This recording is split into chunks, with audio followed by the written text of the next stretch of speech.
আসসালামু আলাইকুম প্রিয় ফুটবল ফ্যান্স। বাংলাদেশ বনাম ভিয়েতনাম এটা শুধু একটা ম্যাচ নয়, এটা শক্তি এবং কৌশলের সরাসরি লড়াই। একদিকে উঠে আসা নতুন বাংলাদেশের সাহসী স্কোয়াড, অন্যদিকে এশিয়ার শক্তিশালী দল ভিয়েতনামের অভিজ্ঞ এবং সংগঠিত ইউনিট। কে এগিয়ে থাকবে মিডফিল্ড যুদ্ধে, কাদের ডিফেন্স ভাঙবে প্রথম, আর কোন ফরমেশনে বদলে যাবে ম্যাচের গল্প। আজকের এই ভিডিওতে আমরা দেখব দলের বেস্ট 11 ফরমেশন এবং শক্তিমত্তার ডিটেলস কম্পেয়ার। দলে নেই সাবসেরা গোলকিপার জিকো, তবে আছেন ইমিলিয়ানো মিতুল মার্টিনেস, আর তারই ব্যাকআপ হিসেবে ডাক আউটে বসে থাকবেন এলিসন বেকার শ্রাবণ এবং নিকোলাস সুজন ভাই। রাইট সাইডে খেলবেন তাজ, তবে কোচের পছন্দ সাদ। দর্শক তাই তাজকে আর কোচ খেলাবেন সাদিকে। দীর্ঘ সময় ইনজুরি কাটিয়ে দলে ফিরেছেন বিশ্বনাথ ঘোষ, শাকিল আত্মপুর পরিবর্তে তাকে সুযোগ দিবেন কোচ। তাই সেন্টার ব্যাকে মিলতে পারে তারেক গাজী এবং বিশ্বনাথের জুটি, আর লেফট ব্যাকে জিয়ান আহমেদকেই দেখতে রাজি। তবে ভিয়েতনাম যেহেতু র্যাঙ্কিংয়ে শক্তিশালী দল, তাই বাড়ানো দরকার ব্যাকলাইনের বল। এখানে আমার মতে কোচের সেই মুখস্থ ফরমেশন থেকে বেরিয়ে এসে এখানে শাকিল আত্মপুকেও অ্যাড করলে শক্তিশালী হবে দল। অভিজ্ঞ আর তরুণ শক্তির মিশেলে এই ডিফেন্স লাইনটা শক্তি সম্ভাবনাময় একটা কম্বিনেশন হতে পারে। এই 4 জন বা এই 5 জনের গড়া ব্যাকলাইনটা ব্যালেন্স, টেকনিক্যালি ফ্লেক্সিবল। এই লাইনের সবচেয়ে বড় শক্তি হচ্ছে লিডারশিপ এবং কমিউনিকেশন, যেটা আসবে তারেক গাজী এবং বিশ্বনাথের কাছ থেকে। ক্লাব লেভেলে নিয়মিত খেলার কারণে দুজনে ভালো ম্যাচ ফিটনেস আছে, ওভারল্যাপ, ক্রসিং এবং ট্রানজিশনে দ্রুত উপরে ওঠার সক্ষমতা রাখে।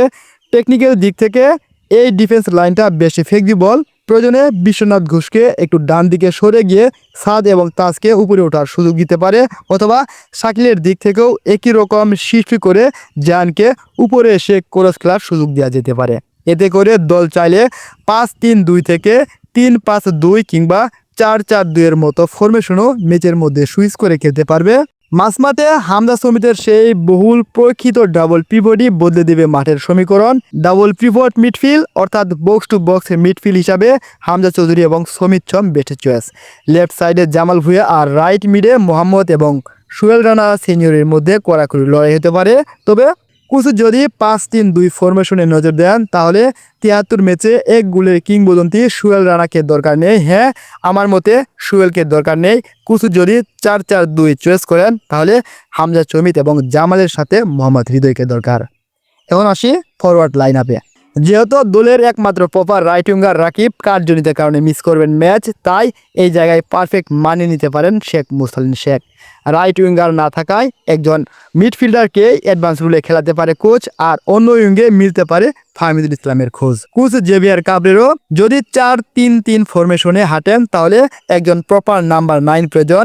আর এই পজিশনে কোচ মিরাজুলকে নিয়ে বাজি ধরবেন, নাকি শাহরিয়ার ইমনকে বাড়িয়ে দেখবেন? মাঝমাঠ থেকে দ্রুত আক্রমণের ভিড়ে এসে বল ছড়িয়ে দিতে, ইনসাইড ফিনিশিং করতে, ডিফেন্ডারকে সামলায়া স্পেস তৈরি করতে এবং ইনসাইড পাসিং ড্রাইভ করতে একজন নাম্বার 9 অবশ্যই দরকার।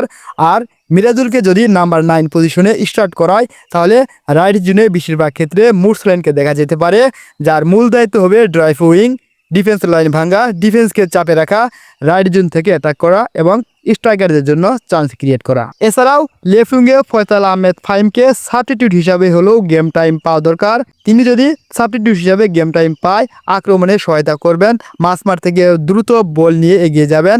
তার সন্নিকটে বল ধরে রেখে খেলার সক্ষমতা রয়েছে, যা আক্রমণকে দ্রুত গতিতে রূপান্তর করবে। সুমন রেজা স্ট্রাইকার রুল নিয়ে দলকে ম্যাচে জেতানোর ফিনিশিং এবং গোলের দায় তাকেই নিতে হবে।